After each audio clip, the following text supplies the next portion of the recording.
जय हिंद दोस्तों ये है वो लेटर जो मुझे एसबीआई के एडमिनिस्ट्रेटिव ऑफिस से प्राप्त हुआ है और इसमें लिखा है कि हाँ, एक डिफेंस पेंशनर को जिसका DSP account state bank of India में है, उनको भी बैंक की तरफ से पर्सनल एक्सीडेंटल इंश्योरेंस कवर दिया जाएगा और पेंशनर को भी इतने लाखों का एक्सीडेंटल इंश्योरेंस कवर लागू है। दोस्तों, आपको याद होगा कि 28 मार्च को मैंने एक वीडियो अपलोड की थी अपने चैनल में, जिसमें कि मैंने बताया था कि मैंने एसबीआई को एक आरटीआई डाली थी, जिसमें मैंने पूछा था कि यदि एक डिफेंस पेंशनर आपके बैंक में डीएसपी अकाउंट होल्ड करता है तो उसको कितना पर्सनल एक्सीडेंटल इंश्योरेंस लागू है, जिसके जवाब में एसबीआई की तरफ से आरटीआई का जवाब देते हुए मुझे बताया गया था कि डिफेंस पेंशनर जो डीएसपी अकाउंट होल्ड करते हैं एसबीआई में, उनको किसी भी तरह का पर्सनल एक्सीडेंटल इंश्योरेंस कवर नहीं है। और दोस्तों, इस वीडियो में मैंने 2-3 जो डिफेंस पेंशनर्स हैं उनके केस भी जो है इसमें उठाए थे। अब दोस्तों, आप अपनी पावर देखिए, सोशल मीडिया की पावर देखिए। दोस्तों, आपने ज्यादा से ज्यादा मेरी वीडियो देखी, आपने उसे लाइक किया, उसे जो है अन्य डिफेंस पेंशनर्स को भी शेयर किया और वह वीडियो वायरल हो गई। और दोस्तों, 2-3 दिन में 1 लाख से ऊपर जो है उस पर व्यू आ गए। और आपको पता होना चाहिए दोस्तों, यह वीडियो चली गई एसबीआई के अधिकारियों के पास में। अब जब ये वीडियो अधिकारियों के पास चली गई तो एसबीआई की तरफ से जो है 2 बड़ी कार्रवाइयां की गई। सबसे पहली कार्रवाई दोस्तों, वो मैं वीडियो में आपको आगे बताऊंगा, लेकिन पहले बताता हूं आपको दूसरी कार्रवाई। जी हां दोस्तों, 3 अप्रैल को एसबीआई के एडमिनिस्ट्रेटिव ऑफिस से एक अधिकारी का मुझे कॉल आता है और वो बताता है कि हमने जो है आपकी वीडियो देखी है, जिसमें हमारी आरटीआई का जिक्र किया गया है और जिसके संदर्भ में हम आपको बताना चाहते हैं कि आरटीआई में हमने गलती से आपको गलत जवाब दे दिया है। उस आरटीआई में हमने आपको जवाब दिया था कि जो डीएसपी अकाउंट होल्ड करते हैं पेंशनर, उनके लिए कोई भी बीमा लागू नहीं है, जबकि हम आपको इसका क्लेरिफिकेशन करना चाहते हैं कि जो डीएसपी अकाउंट होल्डर पेंशनर हैं उनको भी पर्सनल एक्सीडेंटल इंश्योरेंस कवर लागू है। और कितना लागू है मैं अभी आपको पत्र के माध्यम से उसको साफ कर दूंगा। और दोस्तों, जब मैंने उनको पूछा कि आपने मुझे आरटीआई के माध्यम से गलत जवाब क्यों दिया है, तो उन्होंने कहा कि यह जो है एक क्लेरिकल मिस्टेक है। तो दोस्तों, मैंने उनसे कहा कि ठीक है, क्लेरिकल मिस्टेक हो सकती है, इसमें कोई बड़ी बात नहीं है, आपसे भी हो सकती है, हमसे भी हो सकती है, किसी और से भी हो सकती है, लेकिन क्लेरिकल मिस्टेक 1 बार हो सकती है, 2 बार हो सकती है, बार बार क्यों हो रही है? क्योंकि दोस्तों, मैंने जो आरटीआई डाली थी उसमें भी यही जवाब दिया गया था कि पीएआई कवर जो है डिफेंस पेंशनर्स के लिए नहीं है। उससे पहले आपको जो है मैंने पिछली वीडियो में बताया भी था कि जो एसबीआई की तरफ से लेटर भी मिला था, इसमें भी आप देख रहे होंगे, इसमें बताया गया था कि डिफेंस पेंशनर्स के लिए जो है personal accidental insurance death oblique disability cover कुछ भी नहीं है। और इसके अलावा भी जो मैंने 3-4 मेल की थी उसके जवाब में भी जो है कहीं पर भी मेंशन नहीं किया गया था कि personal accidental insurance cover defence pensioners के लिए या डीएसपी अकाउंट होल्डर जो पेंशनर हैं उनके लिए लागू है। तो मैंने उनसे थोड़ा सा आर्ग्यूमेंट भी किया कि कृपया इसको क्लेरिकल मिस्टेक ना कहिए, आप जो है इंटेंशन रखिए इंश्योरेंस कवर देने का, क्योंकि जहां भी जो है डिफेंस पेंशनर्स जो हैं अपना इंश्योरेंस क्लेम करने के लिए जा रहे हैं तो वहां पे जो है बिल्कुल साफ मना कर दिया जा रहा है, जबकि उनको लागू है ये चीज। तो अगर उनको लागू है इंश्योरेंस कवर तो उनको मिलना चाहिए। हालांकि दोस्तों, मैंने इस पर ज्यादा बहस उनके साथ की नहीं। उन अधिकारी ने मेरे साथ अच्छे बिहेवियर के साथ बातचीत भी करी और मुझको इस चीज में कन्विंस भी किया। और उन्होंने मुझसे यह रिक्वेस्ट भी की कि हम जो है इस आरटीआई का आपको क्लेरिफिकेशन दे देंगे कि एक डिफेंस पेंशनर्स को कि जो कि डीएसपी अकाउंट होल्डर है उनको जो है इस पर एक्सीडेंटल इंश्योरेंस कवर लागू है, तो कृपया करके आप जो है इसका क्लेरिफिकेशन अपने वीडियो के माध्यम से जरूर बताएं। मैंने उनको जो है बिल्कुल अश्योर किया कि मैं इस चीज को, इस कवर को जो है जरूर बताऊंगा डिफेंस पेंशनर्स को। हमारा उद्देश्य कोई गलत जानकारी डिफेंस पेंशनर्स को देना नहीं है, ना ही किसी संस्था से हमारी दुश्मनी है और ना किसी को बदनाम करने के लिए हम यह वीडियो बनाते हैं। लेकिन जो हकीकत है, जो डिफेंस पेंशनर्स के लिए लागू है उनको नहीं दिया जा रहा है, तो उनको जागरूक करने के लिए जरूर हम जो है अपनी वीडियो के माध्यम से जो है उनको खबरें और जानकारियां लेकर के आते हैं। तो दोस्तों, उसके बाद इस आरटीआई का क्लेरिफिकेशन देते हुए एसबीआई के एडमिनिस्ट्रेटिव ऑफिस की तरफ से जो है मुझे दूसरी कॉपी भेजी गई है। आप देख रहे होंगे दोस्तों, यहां पर 4 अप्रैल 2023 को, 3 अप्रैल को एसबीआई के ऑफिसर से मेरी बात हुई थी, 4 को उन्होंने यह लेटर लिख करके मुझे डिस्पैच कर दिया और आज जो है मुझे यह प्राप्त हुआ है। आप देख रहे होंगे दोस्तों, information under RTI act 2005, RTI dated 5 मार्च 2023 को, क्योंकि 5 मार्च को जो है मैंने आरटीआई फाइल की थी। In continuation of our previous RTI reply dated 28 March 2023 को, we provide clarification regarding point number 2 and 3।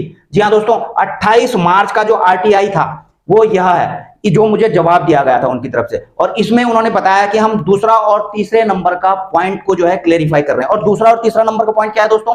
दूसरे नंबर पॉइंट में है personal accidental cover, disability cover and air accidental insurance death not available for DSP pensioner, तो इसको clarify किया है। और number 3 में दोस्तों जो मैंने आरटीआई डाली थी उसमें मैंने क्वेश्चन पूछा था कि यदि जो है पर्सनल एक्सीडेंटल कवर जो है डिफेंस पेंशनर्स को लागू है तो वो कब से लागू है, तो यहां पर उन्होंने नॉट एप्लीकेबल दिया था, लेकिन इस चीज को जो है अब नए लेटर में इन्होंने क्लेरिफाई किया है। और क्या किया है आप देख रहे हो दोस्तों, नंबर 2 में personal accidental insurance in bracket death cover of 30 lakh for DSP pensioner.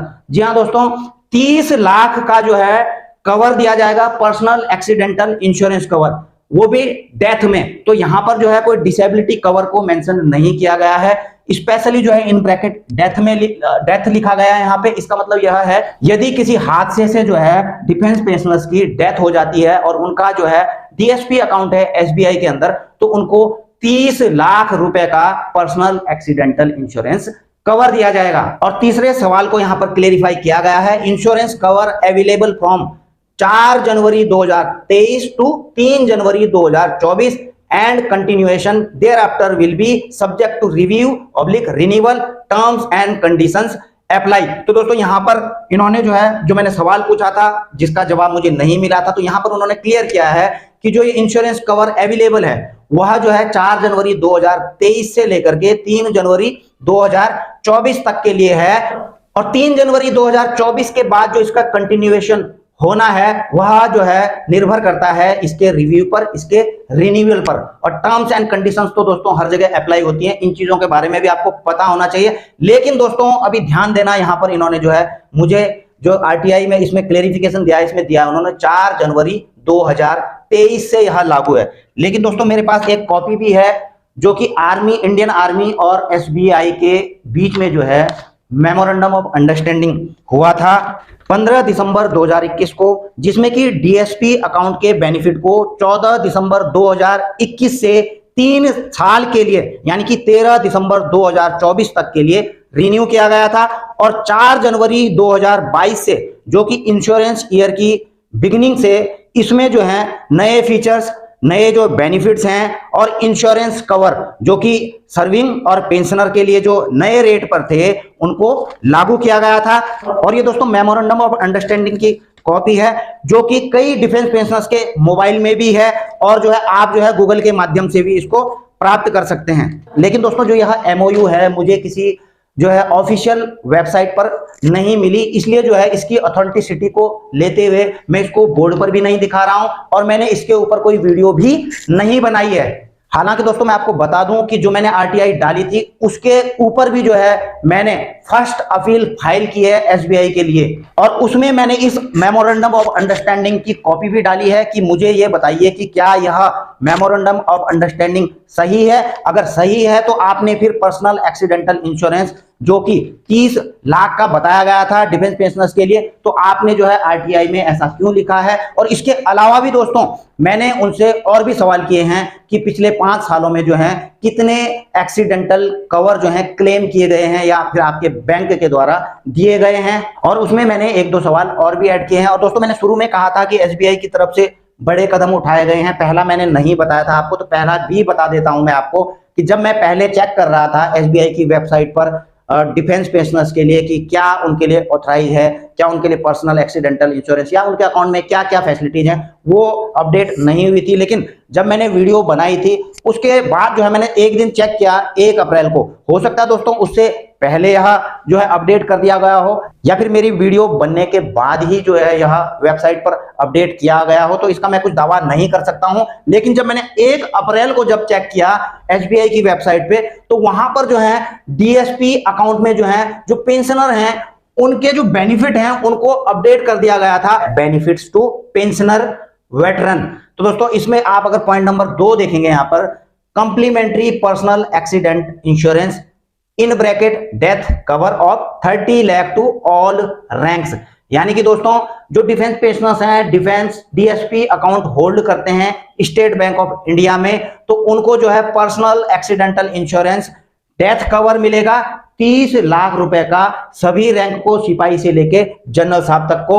लेकिन दोस्तों आप देख रहे होंगे इन ब्रैकेट डेथ कवर मिलेगा, यहां पर ध्यान रखना, यहां पर डिसेबिलिटी जो परमानेंट डिसेबिलिटी है वो कवर यहां पर जो है पेंशनर के लिए नहीं कहूंगा, क्योंकि यहां पर जो है उसको मेंशन नहीं किया गया है। और अगर दोस्तों आप एसबीआई में और भी बेनिफिट जो पेंशनर के लिए हैं उन्हें जानना चाहते हैं तो थोड़ा और रुकिए, वो भी जान लीजिए। Number 1, zero balance account and free ultimate transaction across ATMs of any bank. जी हाँ दोस्तों, अगर आप अपने डीएसपी अकाउंट में कुछ भी बैलेंस नहीं रखते हैं तो मिनिमम बैलेंस का चार्ज आपको नहीं पड़ेगा। दूसरा, आपको जो है एटीएम से, एटीएम कार्ड से, किसी भी बैंक के एटीएम से आप अनलिमिटेड फ्री ट्रांजैक्शन कर सकते हो, उसका आपको कोई चार्ज नहीं पड़ेगा। अगला आप दोस्तों देख रहे होंगे, home loans, car loans and education loans available at attractive rates. यानी कि अगर आप होम लोन लेते हैं, कार लोन लेते हैं, एजुकेशन लोन लेते हैं तो आपको अट्रैक्टिव रेट में मिलेंगे, यानी कि जो आपको ब्याज दर है उसमें कुछ ना कुछ छूट जरूर दी जाएगी। अगला आप देख रहे होंगे 100% वेवर ऑफ प्रोसेसिंग फी और car loans and home loans. यानी कि अगर आप होम लोन लेते हो, कार लोन लेते हो, तो जो उसकी प्रोसेसिंग फी पड़ती है, जो फाइल चार्ज वगैरह होते हैं, तो उसका जो है जो चार्ज है आपको जो है 100% वेव किया गया है, उसकी प्रोसेसिंग फीस आपसे नहीं ली जाएगी। अगला आप up to 25% off on annual locker rent. यदि आपने एसबीआई में लॉकर लिया है तो उसमें जो है एनुअल जो चार्ज पड़ते हैं, लॉकर रेंट पड़ता है, उसमें 25% की आपको छूट दी जाती है। अगला आप देख रहे होंगे, avail of auto sweep to create MODs mode multi option deposit and earn higher interest. जी हाँ दोस्तों, आपके अकाउंट में ऑटो स्विप की फैसिलिटी होती है। यदि आपके अकाउंट में थोड़ा ज्यादा बैलेंस हो जाता है तो एक निश्चित बैलेंस के बाद वो ऑटो स्विप होके एक जो है एक एफडी टाइप की बन जाती है। तो जितना अमाउंट आपका ऑटो स्विप हो जाता है उतने अमाउंट पर एफडी के रेट पर जो है आपको इंटरेस्ट पे किया जाता है बैंक की तरफ से, और ये ऑटोमेटिकली होता है। अगला आप देख रहे होंगे, demat and online trading account facility available.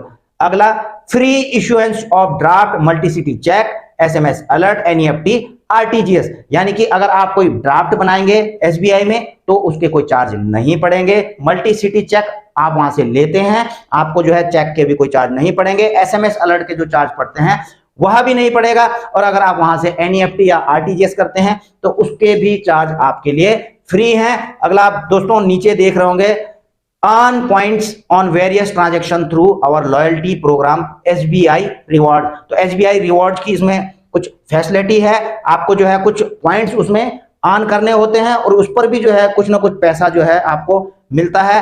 Host of regular offers on debit card and YONO by SBI. तो आपको पता है एसबीआई की योनो ऐप है और डेबिट कार्ड से भी आप जो है ट्रांजैक्शन करते हैं तो उस पर भी जो है कुछ ना कुछ आपके लिए कुछ ऑफर्स निकलते रहते हैं, उसका भी आप फायदा उठा सकते हैं।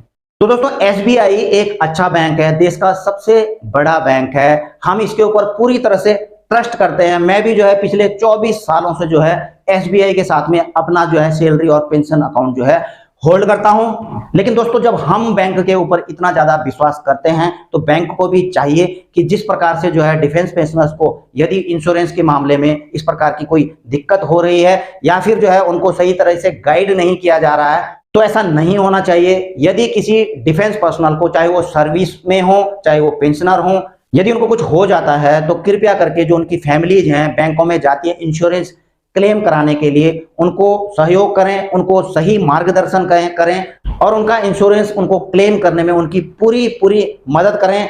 हम यही आशाएं रखते हैं बैंक के साथ में, और केवल इसी बैंक के साथ में नहीं, अन्य डिफेंस पेंशनर्स का या अन्य जो सर्विस में है उनका जो है अगर अकाउंट किसी भी बैंक में है वहां पर ये सारी सुविधाएं हैं तो उनको जो है सही तरीके से गाइड किया जाना चाहिए। उनका जो है अगर इंश्योरेंस बनता है तो उनको क्लेम किया जाना चाहिए। इन्हीं उम्मीदों के साथ अपनी वीडियो यहीं पर समाप्त करता हूं। जल्द मिलेंगे नई वीडियो में नई जानकारी के साथ। जय हिंद, वंदे मातरम।